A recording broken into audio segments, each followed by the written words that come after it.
Shalom Berger here for the Koren Talmud Bavli. Today we're going to look at a sugya in Brachot on Daf Kavchet Amud Bet on 28b, which here we're going to take a look first at the standard Gemara. As you can see, the standard Gemara, in this case it's the Koren Talmud Bavli Gemara with Nikud and Pisuk, with vowels and punctuation. And we're looking at the Mishnah here, which opens with Reb Nechuya ben Hakana hayam mitpalel b'chnisato lebeit hamidrash uv'yitziato tefila ktsara. The Mishnah says that Reb Nechuya ben Hakana would say a certain prayer when he entered and left the Beit Midrash, something that leads the Gemara to discuss what exactly this is. Tanu Rabbanan b'chnisato mahu omer, what did he say? And as often is the case in the Gemara, which thinks associatively, that brings us to other braito, to other statements about things that the rabbis taught their students, meaningful kinds of things. Specifically, we have a case where a braita Tanu Rabbanan, Kishachala Rabbi Eliezer nichnasu tamidav levakro. When Rabbi Eliezer became ill, his students came to visit him, and they discussed with him what advice he had on their deathbed. Rabbi Eliezer's Rebbe, Rabbi Yochanan ben Zakkai, also was visited by students. Uchshechala Rabbi Yochanan ben Zakkai nichnasu tamidav levakro. This is the piece that we're going to be spending a few minutes on just now. So here we are in the Koren Talmud Bavli, where again we have Tanu Rabbanan Kshechala Rabbi Eliezer, as we saw before, and immediately following is the Gemara that we're going to be looking at. Uchshechala Rabbi Yochanan ben Zakkai nichnasu tamidav levakro. Kevan sherao tamid livkot. As soon as Rabbi Yochanan ben Zakkai saw his students there, he began to cry. Amrulo Tamidav, his students said to him, Ner Yisrael, the light of Israel, Amud Hayamini, the right pillar, Patish HaChazak, the strong hammer, Mipnei Mata Boche. Why would you, the greatest leader of the Jewish people, why would you be crying? And the Gemara brings his response as well. Amar Lahem, Rabbi Yochanan ben Zakkai responded, had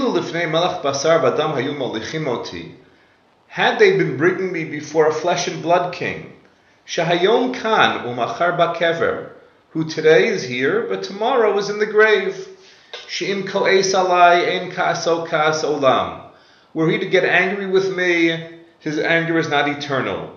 V'im osreini ein isuro isur olam, if he imprisons me, that imprisonment is not eternal. V'im mimiteni ein mitato mitat olam, even if he were to kill me, it would not be eternal death.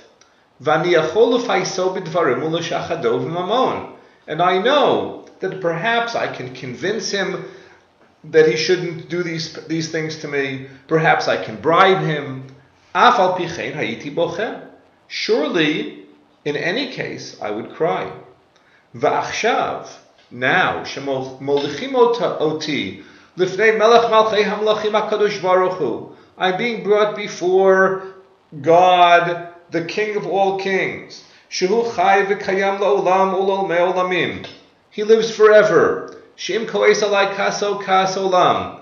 Were he to become angry with me, it's eternal anger. V'im osreini isuro isur olam. Were he to imprison me, it would be eternal imprisonment. V'im mimiteni mitato mitat olam. Were he to kill me, it would be eternal death.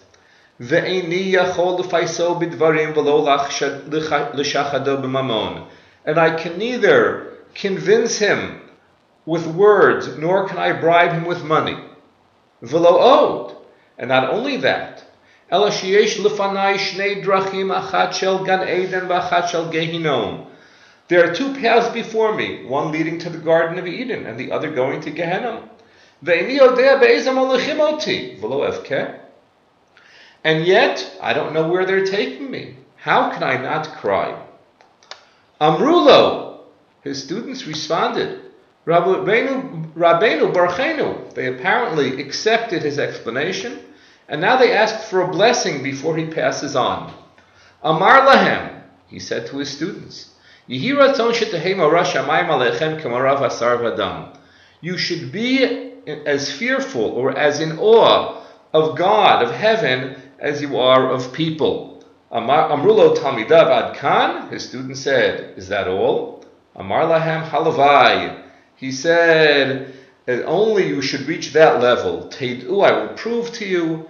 Kisha Adam over avera omer shelo yerani Adam. Something we can all relate to. If you're going to do something improper, you look around and you say, let me make sure that nobody is looking. And finally, Bishad Ptirato Amar Lahem, Panu Kelim Lefnei Atum'ah, V'hachinu Kisev L'Chizkiyahu Melech Yehuda Shaba. At the moment of his passing, Rabbi Yochanan Zakkai said to them, remove the vessels that would become tamei, that would become ritually unclean and would need to be destroyed, if they're in the room with me when I die, and prepare a chair for Chizkiyahu, the king of Judea, who is coming to lead me to the next world. I'd like to ask two questions about this. First of all, what you should do now is review this here with the English translation, and then go back to the previous page, to the daf in the Vilna, where you can practice it to check that you understand all the Gemara, and that in fact you can read it on your own and share it with your friends. I have two questions about the Gemara itself. One of them is that the question that the students ask does not seem to be answered. They turn to Rabbi Yochanan ben Zakkai and say, you are the greatest Jew, the greatest leader of your generation. Why are you crying? And his answer is, I don't know where they're taking me. I don't know if they're taking me to Gan Eden or to Gehinnom. But of course, the student said, we know where you're going. You are the greatest Jew of your generation. Think about that question and think about how what he says might answer. One place that you might look to help is here on the side where there are notes, and specifically there's a piece on prepare a chair for Chizkiyahu, the king of Judea, who is coming, as well as personalities. I think it's important to understand who Rabbi Yochanan ben Zakkai was. According to the personality section here, Rabbi Yochanan ben Zakkai was the Nasi of the Sanhedrin following the destruction of the temple. In other words, he was someone who lived just both before the temple and afterwards. If you search and research who was Rabbi Yochanan ben Zakkai, you will learn that he wasn't just there at the time. He, in fact, was one of the leading people in the city of Jerusalem at the time of its destruction. How might that be reflected in his thoughts on his deathbed? Another question I have is the reference to Chizkiyahu Melech Yehuda. We generally think that it is Eliyahu Hanavi who brings people to the next world. Why is Rabbi Yochanan ben Zakkai thinking about Chizkiyahu at this moment?